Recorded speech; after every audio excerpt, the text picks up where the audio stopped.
बोलो, टॉपिक क्या था?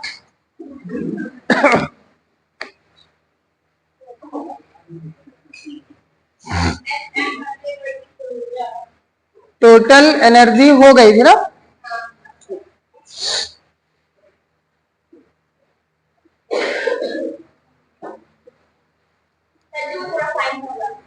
थोड़ा साइन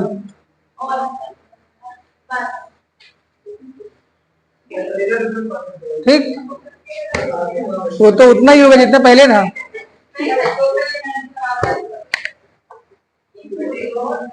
चलिए ठीक है।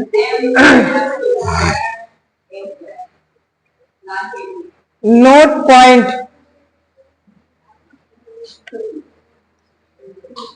एसएचएम करते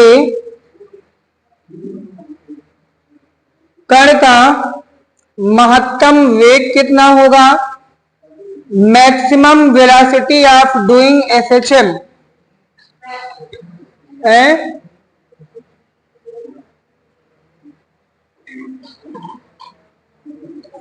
maximum velocity of doing SHM. Particle तो लिख दे नहीं है, कितना होगा? तो आपको मालूम है v is equal to formula क्या होता है? Omega under root a square minus y square होता है। और अगर आपको एसएचएम करते पार्टिकल के बारे में पता हो, ये मान लो ऐसे मोशन कर रहा है, तो ये मीन पोजीशन होता है, आज जीरो से काउंट होता है। जितना अधिक डिस्प्लेसमेंट तक जाएगा ये हमारा वाई डिस्प्लेसमेंट होता है। सबसे ज्यादा स्पीड किस पॉइंट पर होगी? सिंपल सी है, जब यहाँ पे आएगा पार्टिकल, जैसे ऊपर जाएगा ऊपर तरफ, तो स्पीड डाउन होगी ना। झूले में झूला, ऐसे वाला झूला झूला ना, यहाँ पे हर साल आता है। तो बैठिए, जब झूला बीच से नीचे से ऊपर जाएगा ऐसे, तो स्पीड डाउन होती जाएगी। फिर ऊपर से आएगा तो बहुत स्पीड में आएगा, और जब बीच वाले पॉइंट से निकलेगा तो फिर से स्पीड डाउन होती जाएगी। यानी सबसे अधिक स्पीड कहाँ रहेगी? नीचे। तो यहां मैक्सिमम वेलोसिटी कब होगी भैया? जब डिस्प्लेसमेंट, देखो ये y अगर जीरो हो जाएगा तो वेलोसिटी मैक्सिमम होगी।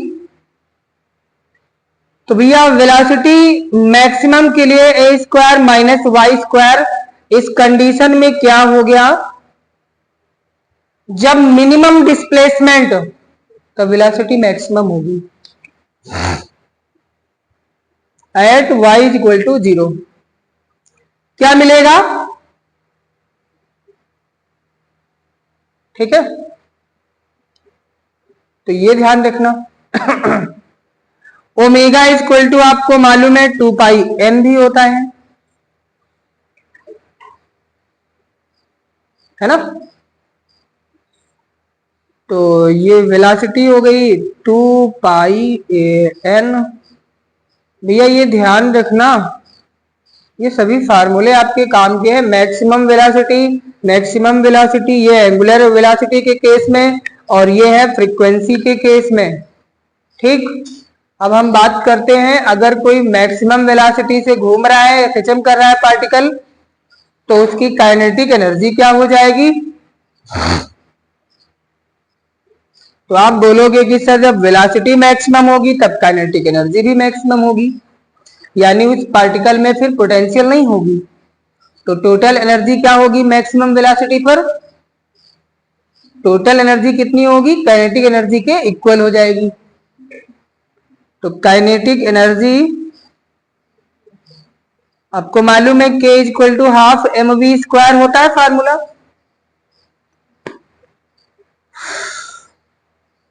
तो v के प्लेस पे भैया क्या होना चाहिए? मैक्सिमम वेलोसिटी होनी चाहिए, है ना। मैक्सिमम वेलोसिटी कितनी है? चाहे ये रखिए चाहे ये रखिए, इसको हमने रख दिया, कितना हो जाएगा? ये भैया हो गई मैक्सिमम वेलोसिटी पर काइनेटिक एनर्जी। देखो नए नए फार्मूले सब बन रहे हैं।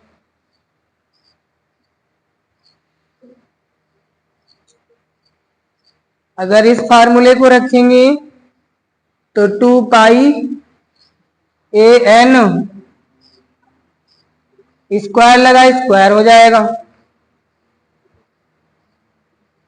ये हो जाएगा 4 पाई स्क्वायर ए स्क्वायर एन स्क्वायर, 2 से 4 कैंसिल हो जाएगा तो 2m पाई स्क्वायर ए स्क्वायर एन स्क्वायर। ये क्वेश्चन 3-4 बार पूछा जा चुका है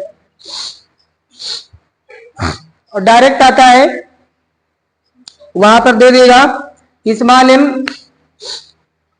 केजी का एक पार्टिकल है, मास का जो है पार्टिकल है वो एसएचएम कर रहा है, मीन्स बोला गया उसमें कि ऑसिलेशन कर रहा है, तो मैक्सिमम वेलोसिटी पर उसकी काइनेटिक एनर्जी कितनी होगी, ये पूछा गया बहुत बार। ये तो 1 ही 2 बार मिला है, ये भी इस पे न्यूमेरिकल आते हैं, तो ध्यान देना भैया, सब मैक्सिमम वेलोसिटी पर इतनी चीजें हो गई, अभी और भी चीजें बनाओगे तो बन सकती हैं, ये फिजिक्स है, जहां से तोड़ मरोड़ के निकालना चाहोगे वहां से चीजें बन जाती हैं।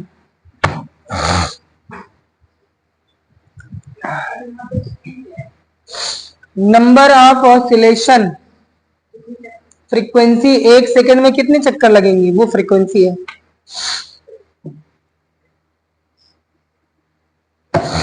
जिसको आवृत्ति बोलते हैं।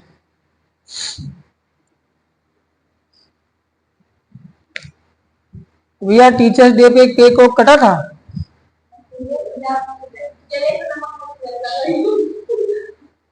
कटा था कि नहीं कटा था, कौन सा वाला केक, दाल चावल, ब्लैक फॉरेस्ट, सीधा काला जंगल लाके काट डालेंगे, अच्छा था, रसगुल्ला हो जाते एकदम। चलिए ठीक है, अब तुम खाए थे, अब स्वाद भी तो नहीं बचा है, सड़ जाएगा तो क्या हमको फंगस वाला खिलाओगे?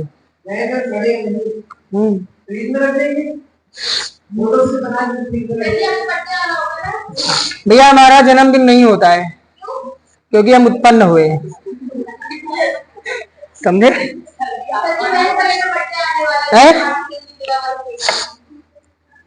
बर्थडे हमारा हो चुका है, हो चुका है। अच्छा, अगर किसी का बर्थडे 29 फरवरी को हो तो 4 साल में एक बार मनाएगा।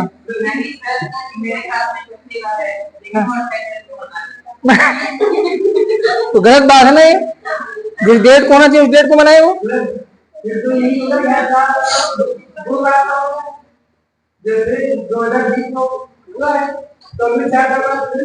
भाई होता है ना, जब बर्थडे मनाते हो तो कैंडल लेके आते हो, जितने ईयर की होते हो, जो वाला बर्थडे मनाते हो वही कैंडल लेके आते हो नंबर की, तो कौन सी लाओगे फिर? दूसरा बर्थडे मनाएगा 8वें साल पे, तो कौन सी 8 नंबर की 2 नंबर लाएगा, तो 2 साल का हो जाएगा।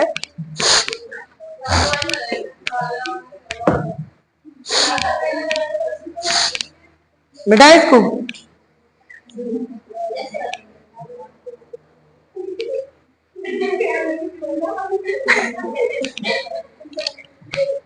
भैया जब कोई पूछेगा तो जवाब दे देंगे ना,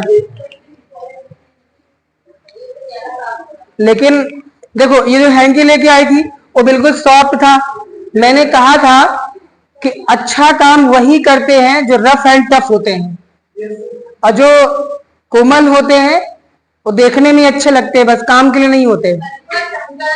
अब ये बात किसी के लिए भी हो सकती है, इंसानों के लिए भी हो सकती है, और हमारा तो यही मानना है कि हर खूबसूरत चीज कमजोर होती है ना? तो सोच लो भैया, ये सब पे भी आजमा के देख लो। चलो देखो आगे,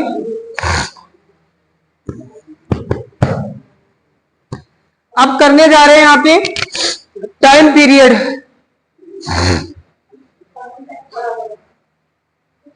time period of simple pendulum.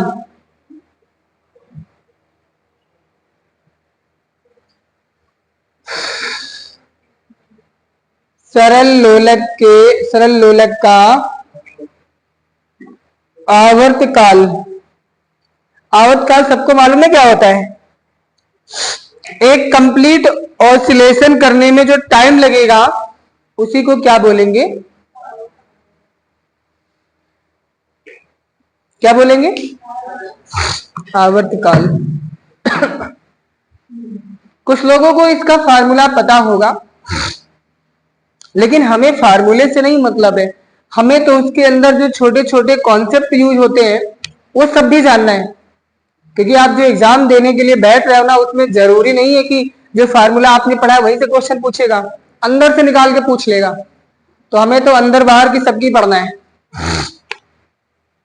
भैया ये हमने ले लिया एक रिजिड एंड हॉरिजेंटल सपोर्ट ले लिया, दृढ़ सपोर्ट ले लिया। इससे हमने एक, अरे यार,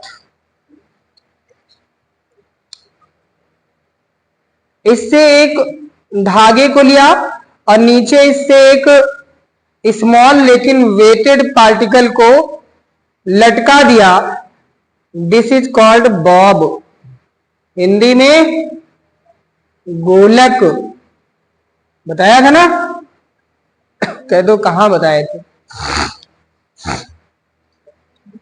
अगर इसको हम खींचे यानी डिस्प्लेस करें तो मान लो हमें रास्ते में है, ये बॉब है, ध्यान रखना, मिटा दिया। ये मान लो हमने इसको y डिस्टेंस तक क्या किया? डिस्प्लेस किया, खींच दिया, और खींच के छोड़ देंगे तो आपको पता है इसका मोशन शुरू हो जाएगा। कैसा? कौन सा मोशन शुरू होगा? अरे भैया ये कौन सा मोशन है भैया ने कहा? SHM नाम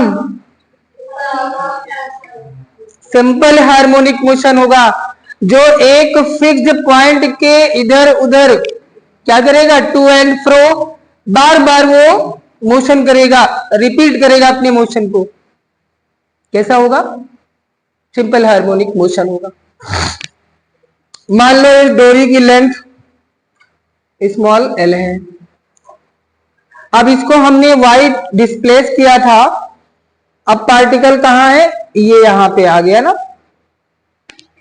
इसने वर्टिकल पोजीशन से कुछ एंगल भी बना लिया होगा।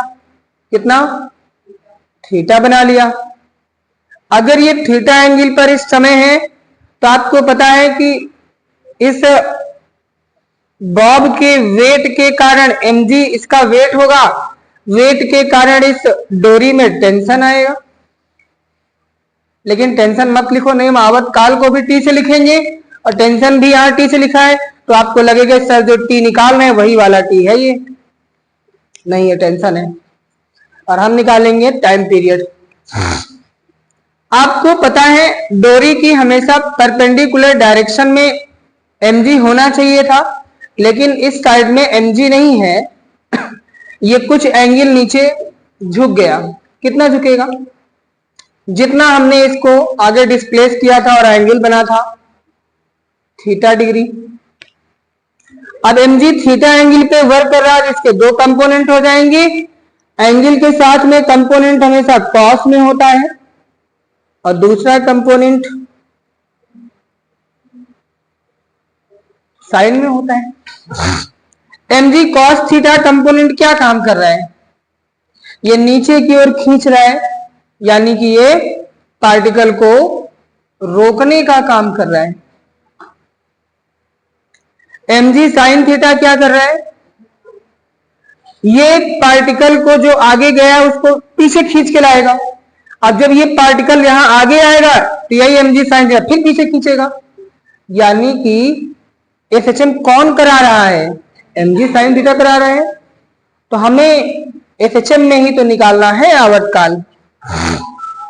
नहीं यार, हेलो बनाओ, क्या चीज है? अब हमारे पास तो नहीं है बाबूजी, हमारे पास नहीं है। होता तो हम कर देते। अब वो जयवीर हैं, जयवीर के पास पता नहीं है कि नहीं है।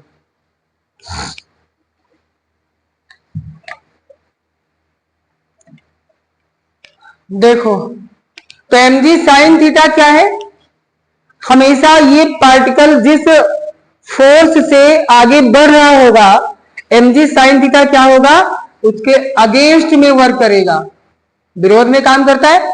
अगर पार्टिकल आगे गया है तो mg साइन थीटा पीछे लाएगा, और ये पीछे आ गया तो mg साइन थीटा फिर आगे ले जाएगा। तो mg साइन थीटा क्या है, अपोजिशनल फोर्स है, यानी प्रत्यानयन बल है, इसी को रेस्टोरिंग फोर्स बोलते हैं। तो भैया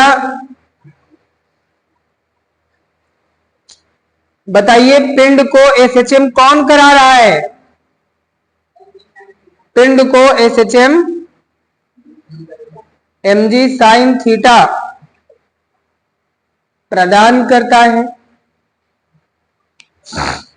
अगर ये एसएचएम करा रहा है पार्टिकल को, ये यही क्या है, हमारा प्रत्यानयन बल हो गया, यानी रेस्टोरिंग फोर्स हो गया।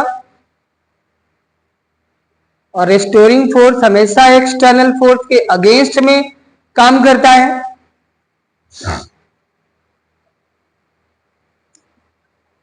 F इक्वल टू क्या होगा, mg साइन थीटा हो गया। और भैया प्रत्यानयन जो बल है वो हमेशा बाह्य बल के विरोध में काम करेगा, तो माइनस में होगा।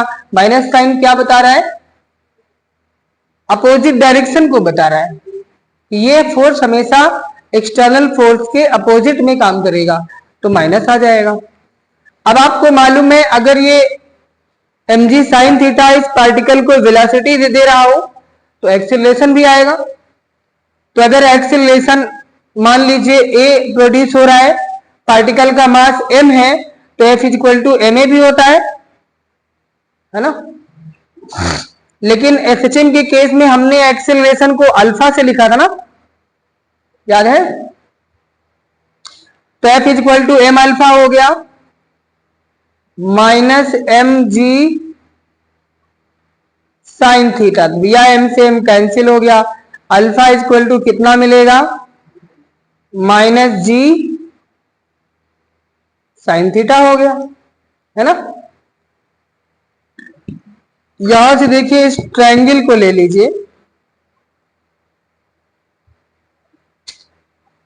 By figure sine theta equal to formula क्या होता है, परपेंडिकुलर अपॉन हाइपोटेन्यूज, लंब बटे कर्ण। एंगल के सामने परपेंडिकुलर कितना है, y, और हाइपोटेन्यूज कितना, जितनी इसकी लेंथ है। भैया इसको यहीं रख दो। तो ये भी ध्यान रखना, साइन थीटा इक्वल टू इस केस में y अपॉन l होता है, मीन्स डिस्प्लेसमेंट अपॉन में लेंथ ऑफ स्ट्रिंग, डोरी की लंबाई।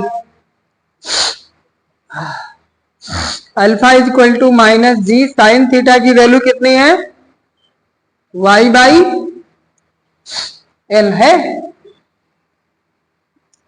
तो इसको हम g by l into y लिख सकते हैं, हैं? नहीं लिख सकते, बताइए ना करिए। अरे यही इसी को तो ये लिखा है। लेकिन आप जानते हो alpha is equal to minus omega square Y, पढ़ा है। Acceleration of particle in SHM, सरल आवर्त गति करते पिंड का त्वरण, यही पढ़ा है ना। देखो यहां विस्थापन, यहां विस्थापन, यहां त्वरण, यहां त्वरण, ओमेगा स्क्वायर के प्लेस पे कितना मिल रहा है? Omega square equal to g by l मिल गया, है ना। तो ओमेगा इज इक्वल टू कितना मिलेगा, under root g by l. Omega is equal to कितना होता है, 2 pi upon T.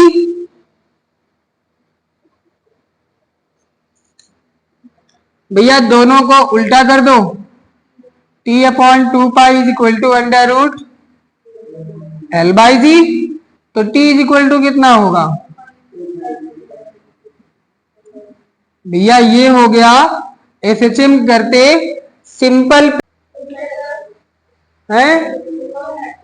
2 minute, 2 minute बाद होगा, चल जल्दी करो। अच्छा समझ तो गए होंगे इसको, है कुछ खास बात तो है नहीं। जितने स्टेप बने यही स्टेप छोटे छोटे आपको तैयार रखने, इन्हीं में से क्वेश्चन पूछ लेगा। अब जिम्मेदारी आपकी है।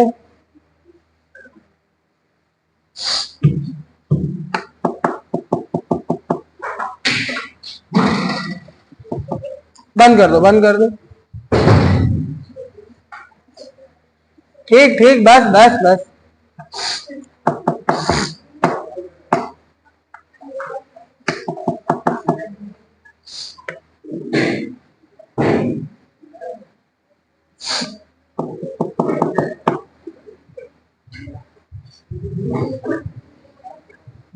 बहुत मजा लेती हूँ है, नहीं देख रहे हैं। चलिए अच्छा, इसमें कुछ जो इंपॉर्टेंट छोटे छोटे क्वेश्चन बनते हैं उनको देख लेते हैं। मिटाए,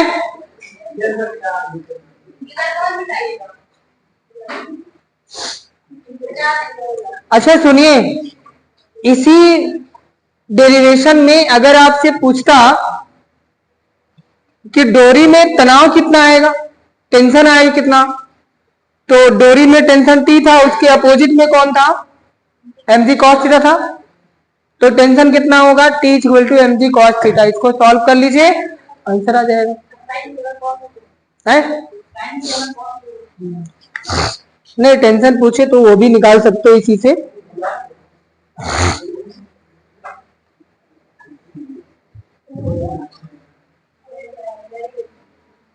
देखो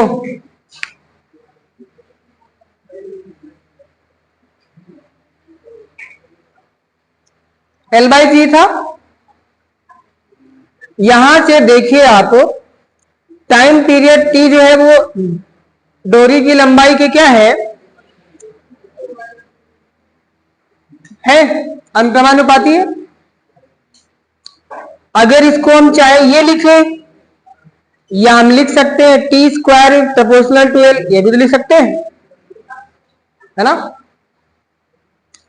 अगर मान लीजिए दो कंडीशन के लिए आपसे बोला जाए फार्मूला बनाइए, तो T1 अपॉन T2 का whole square equal to L1 by L2, इससे भी आप बना सकते हो। इसका मतलब क्या है कि जैसे जैसे डोरी की लंबाई बढ़ाओगे वैसे वैसे आवर्तकाल बढ़ेगा।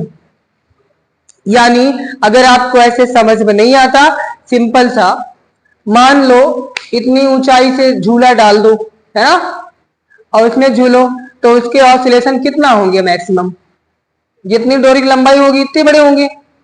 अब जरा ये झूला और ऊंचाई से डालिए, इसके डबल हाइट से, तो अब ऑसिलेशन दूर से होंगे दूर से, और ऊंचाई से कर दो और दूर से होंगे ऑसिलेशन, यानी कंप्लीट चक्कर लगाने में और टाइम लगेगा। तो जितना ज्यादा लंबाई बढ़ाओगे आवर्तकाल उतना ही ज्यादा बढ़ जाएगा।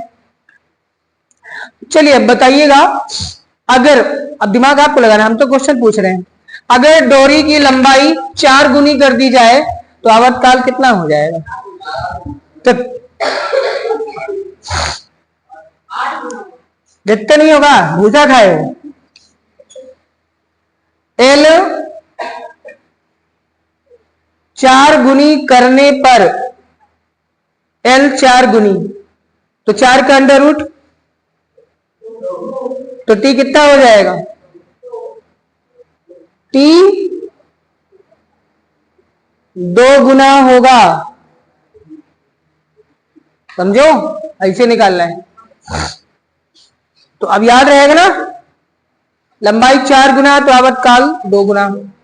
अच्छा कुल मिलाकर के आपको एक चीज मिला है कि लंबाई बढ़ाने पर आवर्तकाल तो बढ़ेगा, बढ़ रहा है ना भाई, लंबाई हमने बढ़ाया तो आवर्तकाल कुछ तो बढ़ा, 2 गुना हो चाहे 3 गुना हो चाहे 1.5 गुना हो, बढ़ेगा तो ये आपको मालूम होगा। नेक्स्ट कंडीशन है जी के साथ रिलेशन कैसा है?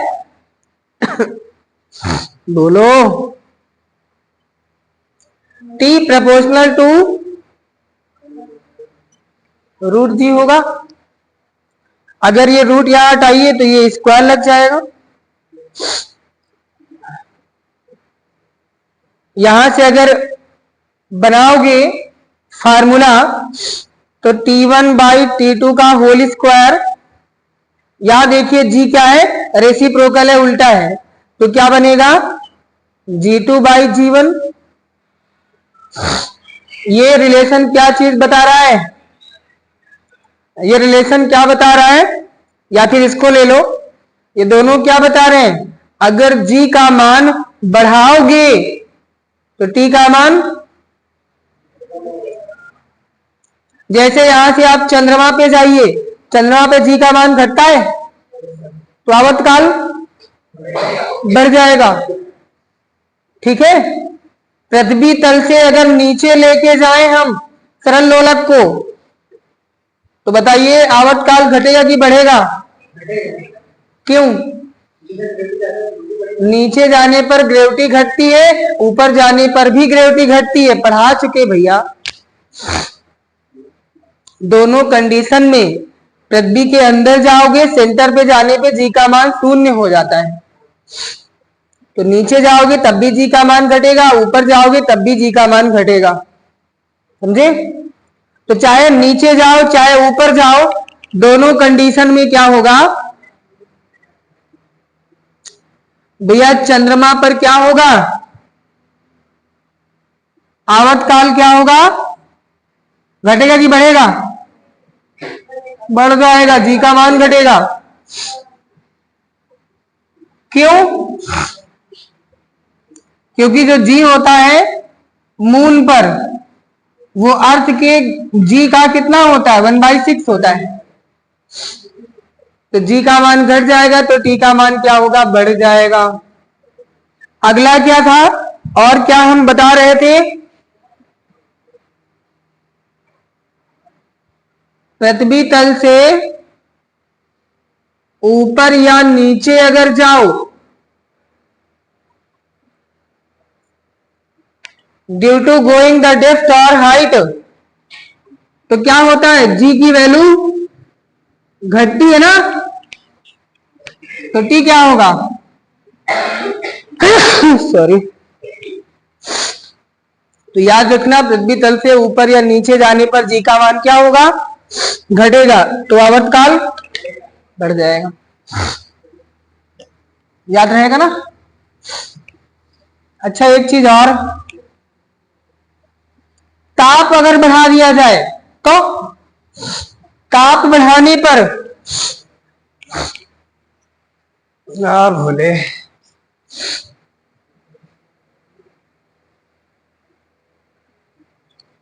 ताप वृद्धि पर क्या होगा? अगर ताप बढ़ा दोगे तो आवर्तकाल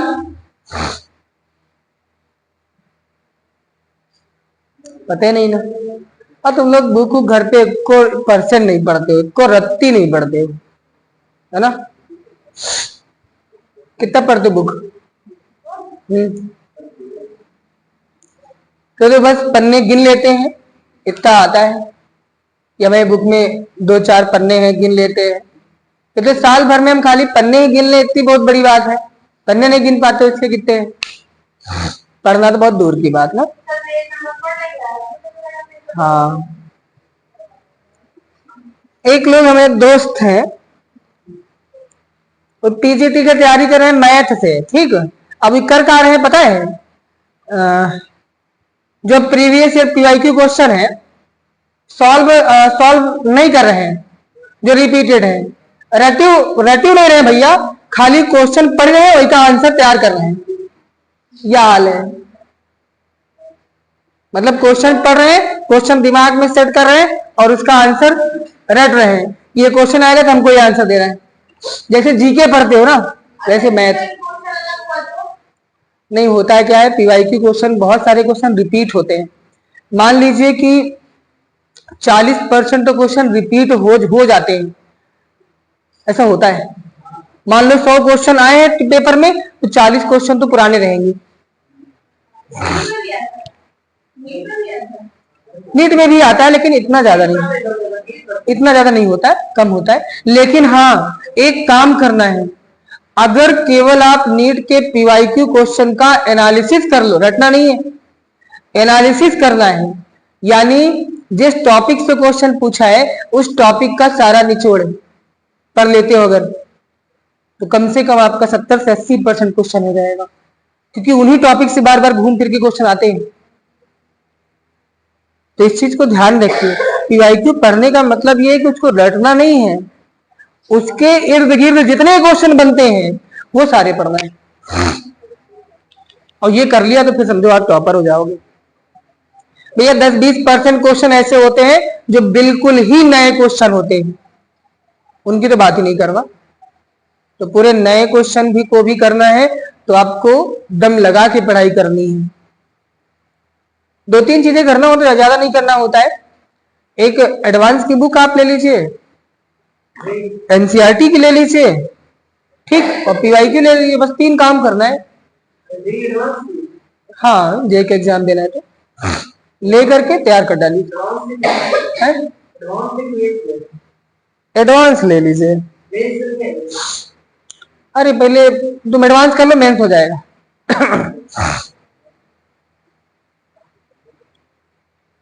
लेकिन करो तब तो, इतना ही 3 चीजें बोला लेकिन कहने में बड़ा छोटा लगता है बहुत, लेकिन करने वाले के लिए कुछ नहीं है। भैया नोट कर लीजिए, आवर्तकाल कहाँ घटेगा कहाँ बढ़ेगा वो हमने आपको बता डाला है। अब हम बात करते हैं, अगर मान लो ये चीज सरल लोलक ना हो, अगर स्प्रिंग हो जाए, स्प्रिंग को दबा के छोड़ दिया जाए तो भी सरल आवर्त गति करती है, तो उस कंडीशन में क्या आवर्तकाल होगा उसकी बात करेंगे। नोट कर लो भैया।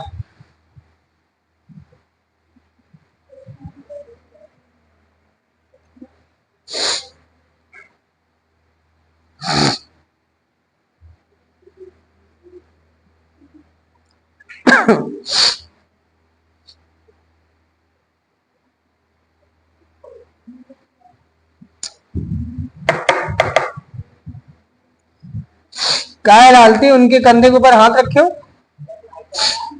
तुम्हारा हाथ ही तुम्हारे लिए भारी हो गया, संभाला नहीं जा रहा है मिठाई।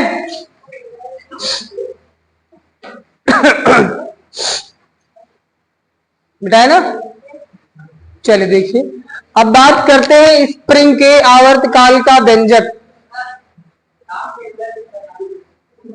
ओ लिखा नहीं है, जैसे जैसे ताप, अच्छा बताओ, ताप बढ़ाने पर वायु क्या होती है, हल्की होती है, और हल्की वायु क्या होगी, ऊपर उठती है। जब हल्की वायु ऊपर उठेगी तो क्या करेगी, वो लोलक पर अवरोध डालेगी, जिससे आवर्तकाल क्या हो जाएगा, बढ़ जाएगा, टाइम ज्यादा लगेगा नीचे आने में।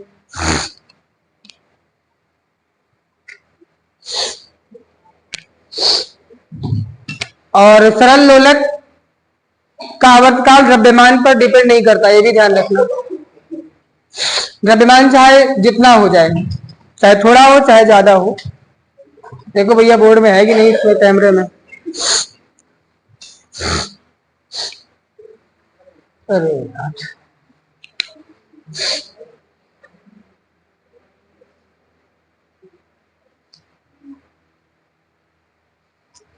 स्प्रिंग के आवर्तकाल का व्यंजक, ओ अब तो लिख ही नहीं सकते इसमें, यहां क्या लिखने जा रहे थे, formula of time period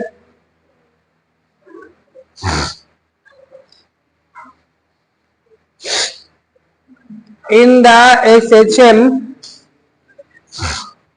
of spring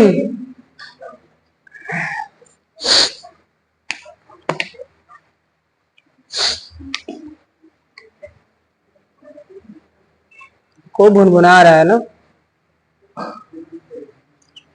ये मान लीजिए कि ये एक रिजिड सपोर्ट है और यहां हमने एक स्प्रिंग को रख दिया ऐसे, इस पे एक बांध दिया है, एक ब्लॉक को बांध दिया है, यानी एक टुकड़ा बांध के रख दिया। कोई इसमें मूवमेंट तो नहीं आएगा। कब आएगा? जब इस पे एक्सटर्नल कोई फोर्स लगेगा। सेकेंड कंडीशन देखिए, अगर मान लीजिए इस स्प्रिंग को थोड़ा खींच देते हैं भैया,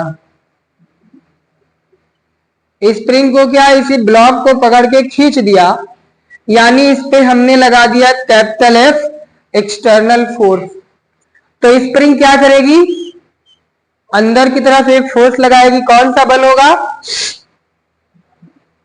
प्रत्यानयन बल होगा, इसका अपोजिट। अब जब इसने अपोजिट डायरेक्शन में फोर्स लगाया तो ये कितना स्प्रिंग क्या हुई, डिस्प्लेस कितना हुई? कुछ दूरी मान लो कि ये जो एक्सटर्नल फोर्स लगा के खींचा था, जिससे स्प्रिंग एक्स दूरी डिस्प्लेस हो गई। यहां से जैसे ये फोर्स छोड़ोगे तो ये पार्टिकल क्या होगा? तेजी से अंदर आएगा, due to restoring force of spring. Spring के प्रत्यानयन बल द्वारा ये तेजी से अंदर आएगा। क्या जहां पर ब्लॉक पहले था यहीं तक आएगा? इसके अंदर भी कुछ आएगा, क्योंकि जैसे ही काम करेगा रेस्टोरिंग फोर्स तो वेलोसिटी के कारण मोमेंटम भी आएगा, तो मोमेंटम के कारण पार्टिकल अंदर आएगा। मान लीजिए कि ये जब अंदर आएगा तो स्प्रिंग क्या होगी? कंप्रेस हो जाएगी ना। स्प्रिंग मान लो कंप्रेस हो गई। अगर स्प्रिंग आइडियल स्प्रिंग है, कंप्लीट इलास्टिक स्प्रिंग है, तो जितना आपने खींचा था ना, छोड़ने पर उतना ही मीन पोजीशन के अंदर भी आ जाएगी। अच्छा, जब ये इतना कंप्रेस हो गई, अब स्प्रिंग का कंप्रेशन क्या करेगा? अपोजिट डायरेक्शन में फोर्स लगाएगा, इसको फिर धक्का देगा, और जब आगे जाएगी स्प्रिंग तो रेस्टोरिंग फोर्स फिर खींच के लाएगा, तो स्प्रिंग सरल आवर्त गति शुरू कर देगी। अब यहां पे ध्यान देना, इस कंडीशन में आपने जो फोर्स लगाया था F, उससे कितना इसमें वर्क होगा? अच्छा, दूसरी चीज है, आपको मालूम है कि जितना फोर्स लगाएंगे स्प्रिंग में डिस्प्लेसमेंट उतना ही आएगा ना, यानी फोर्स जो होगा वो डिस्प्लेसमेंट के डायरेक्टली प्रोपोर्शनल होगा। जितना खींचोगे उतना ही फोर्स लगाना पड़ेगा। लेकिन ये जो रेस्टोरिंग फोर्स है, आपको मालूम है ये अपोजिट डायरेक्शन में काम करेगा, माइनस लगा दिया हमने। अगर यहां पे प्रोपोर्शनल साइन हटाएंगे तो क्या होगा? बोलो। कांस्टेंट आ जाएगा। कांस्टेंट क्या लाओगी? यहां कांस्टेंट आता है के, इसको बोलते हैं स्प्रिंग कांस्टेंट, और माइनस एक्स हो गया। अब ये फोर्स कौन सा है? प्रत्यानयन बल है। हमने जो फोर्स लगाया था वो कौन सा था? वो तो भैया एक्सटर्नल फोर्स था, बाह्य बल था ना। बाह्य बल कैसे काम करेगा? F is equal to ma, Newton के अकॉर्डिंग काम करेगा। इतना लगाया तो इतना फोर्स अपोजिट डायरेक्शन में लगेगा, ये दोनों इक्वल होंगे आपस में।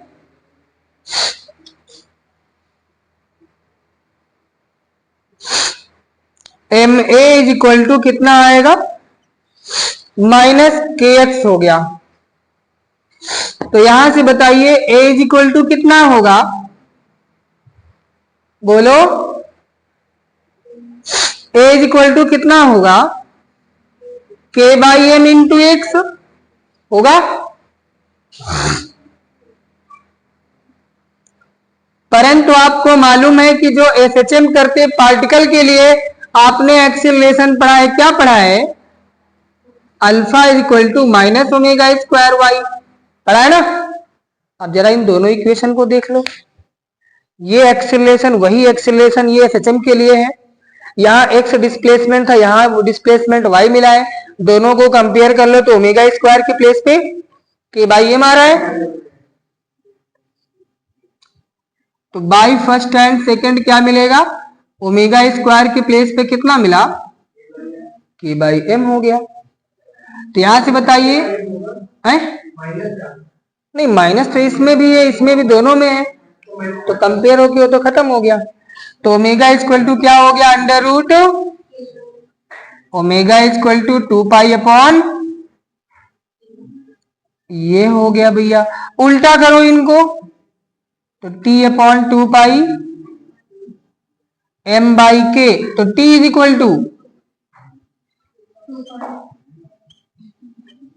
अब देखिए ये जो स्प्रिंग की आवर्तकाल का व्यंजक मिला है, स्प्रिंग के टाइम पीरियड का जो फार्मूला मिला है, यहां टाइम पीरियड किस किस पर डिपेंड कर रहा है वो आप देख लो, किस किस पर डिपेंड कर रहा है और कैसे कैसे कर रहा है।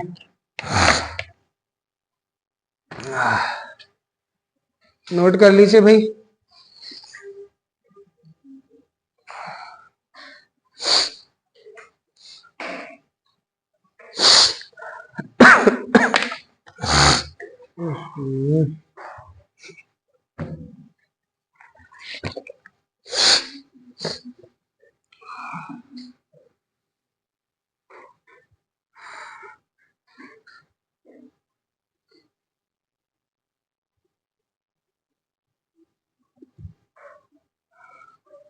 कैमरा तो यहाँ बहुत हाई फाई लगा है भाई।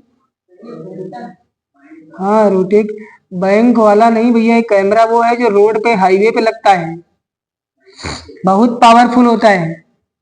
अगर अगर इस कैमरे के सामने कोई एक आधा किलोमीटर दूर तक आदमी खड़ा होगा, उसकी फोटो क्लियर ले लेगा। रोड रोड पे लगे होते हैं जो काट देते चलाने वाले, वो नहीं, क्लियरिटी के लिए लगाया गया था, तो थोड़ा सा क्लियर रहे, लेकिन अब मेन जो कैमरा होता है वो नहीं हो रहा होगा तो इसको लगा दी होंगी। ये आया होगा बाहर लगाने के लिए, यहाँ लगाने के लिए नहीं आया होगा।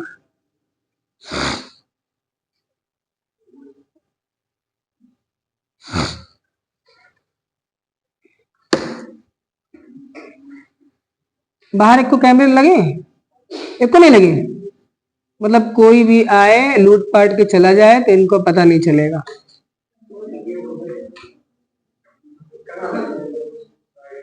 एक वहां मेन गेट पे होना चाहिए।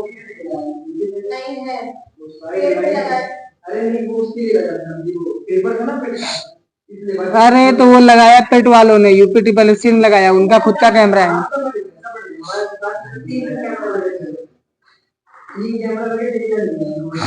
बाहर एक कौन लगी पूरी इतनी बड़े विद्यालय में?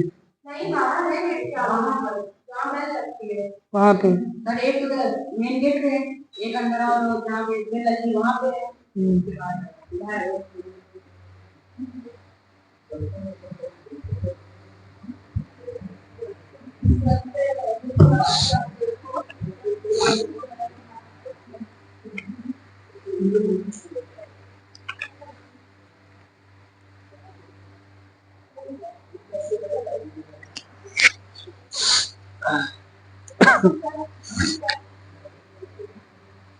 है।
हो गया।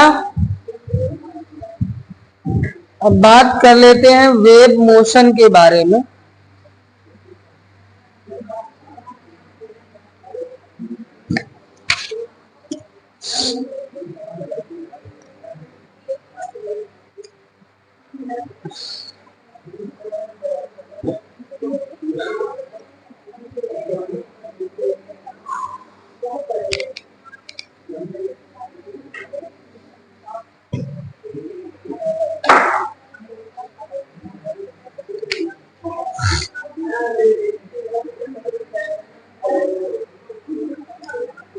तरंग गति की बात कर लेते हैं, वेव मोशन की।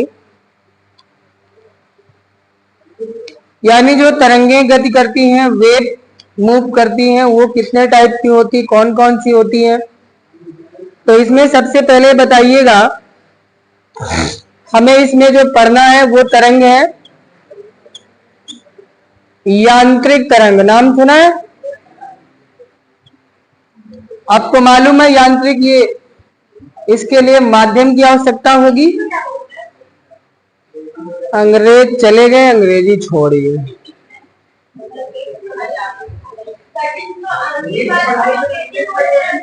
हैं? किसकी? किसी ने कहा नहीं है कि एमबीबीएस की पढ़ाई इंग्लिश में होती है। अब सुनो, पहले होता क्या है,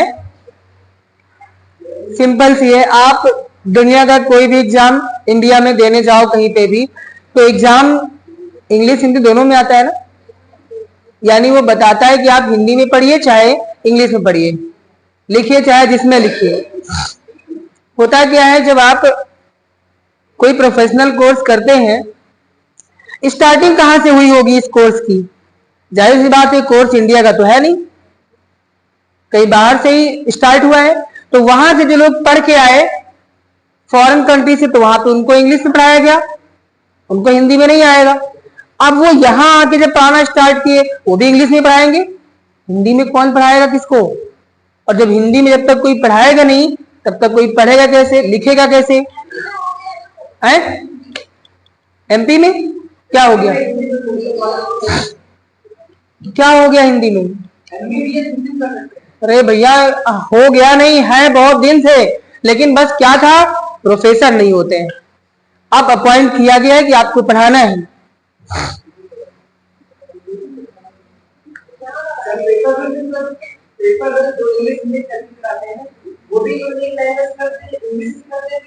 हम कहते हैं आप कोई भी एग्जाम किसी भी लैंग्वेज में लिख के आइए, हिंदी में लिख के आइए। अगर आपको लगता है मैंने सही लिखा है, तो कोई उसको गलत नहीं कर सकता है, चाहे वो इंग्लिश मीडियम का पढ़ा हो चाहे हिंदी मीडियम का पढ़ा हो। ठीक है? अच्छा, आपको क्या लगता है कि जो बोर्ड की कॉपियां चेक होती है हिंदी मीडियम की, उनको चेक करने वाला क्या हिंदी मीडियम का ही होता है? ऐसा नहीं है, इंग्लिश मीडियम। और जो इंग्लिश मीडियम के होते हैं उनको चेक करने वाला हिंदी मीडियम का ही बैठा होता है। करना तो पड़ेगा ना। तो ये सब चीजें हैं, इस चीज को दिमाग मत रखिए कि इसी में होता है। भैया, लैंग्वेज किस लिए होती है? लैंग्वेज एक कम्युनिकेशन का एक मीडियम है और कुछ नहीं है।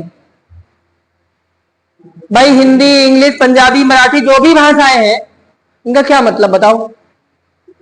मतलब क्या है इनका? हम कह रहे हैं हम फिजिक्स पढ़ा रहे हैं, बस आपको फिजिक्स समझ में आनी चाहिए। हम चाहे बिल्कुल एकदम इसको उर्दू में पढ़ाएं, समझ में आना चाहिए।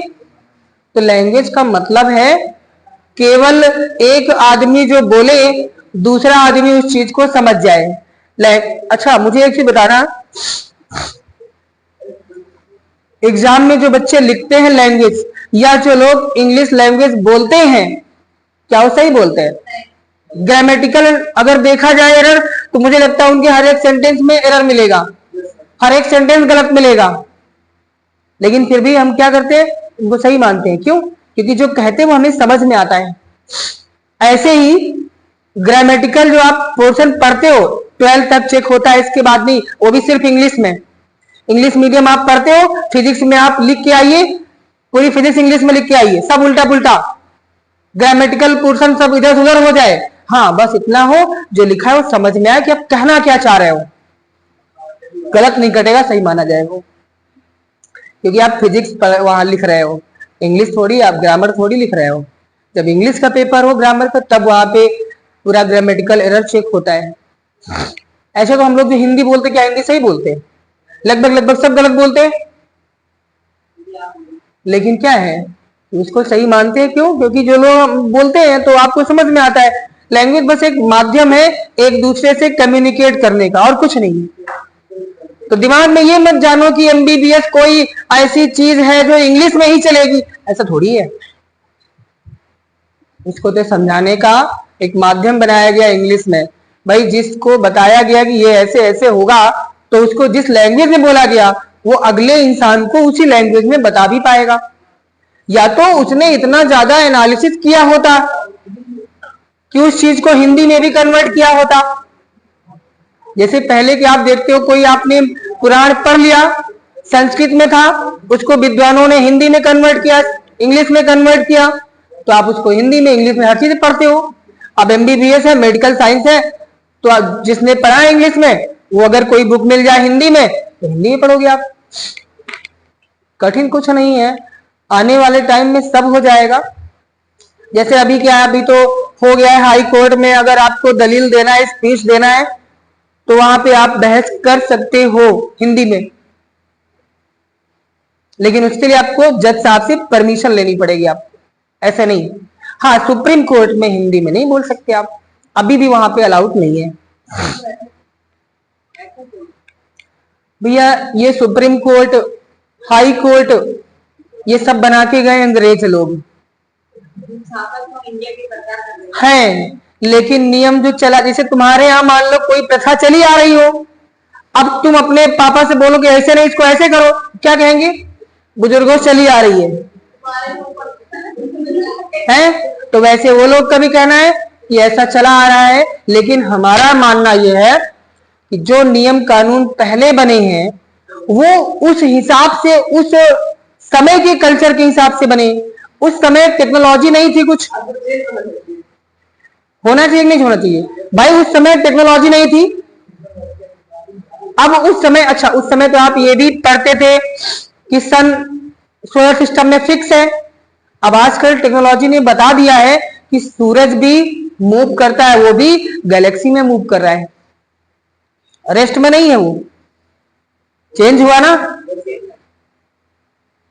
हाँ, लेकिन ये कि पहले के टाइम में जो बुजुर्ग लोग जिन्होंने ये सब चीजें निकाल के दी हैं साइंस के लिए, वो काबिले तारीफ हैं भाई। उस समय ना कोई टेलीस्कोप था, कुछ नहीं था ऐसा, कैसे उन्होंने बता दिया इतने हमारे प्लैनेट हैं। यहां से देख के कैसे मालूम हो गया? आप सोच के देखिए, कैसे बता दिया कि इतने ग्रह हैं हमारे। वही चीज है, किसी ने तो बताया होगा, कैसे भी करके बताया होगा। इन सब चीजों को आप अगर एनालिसिस करें तो आपको लॉजिक मिलेगा। लेकिन हाँ, उन लोगों ने जो बनाए हैं वो चीजें गलत नहीं है, सही है, लेकिन उसमें छोटी छोटी जो गलतियां हैं उनको सुधारना आपका ही काम है, हम लोगों का काम है। नहीं ठीक करेंगे तो क्या होगा? वही करते चले जाएंगे। अब साइंस तो कहता है कि अगर वही चीज लेके चलोगे, सुधार नहीं करोगे, तो आगे आपको कुछ मिलेगा नहीं नया। कुछ नया खोजने के लिए पीछे की चीजों में चेंजिंग करनी पड़ेगी, है कि नहीं? अगर ये स्टैंड लगा है सामने, इस स्टैंड को हम किसी और चीज में यूज करना चाहें तो इसमें कुछ तो मॉडिफाई करना पड़ेगा। तो फिर अब तुम बोलो नहीं, जैसा है वैसे ही होगा ये, लेकिन उसको यूज करो उसमें, तो ये थोड़ी, तो पागलपन है। ठीक है, आगे देखेंगे बाद में। हेलो।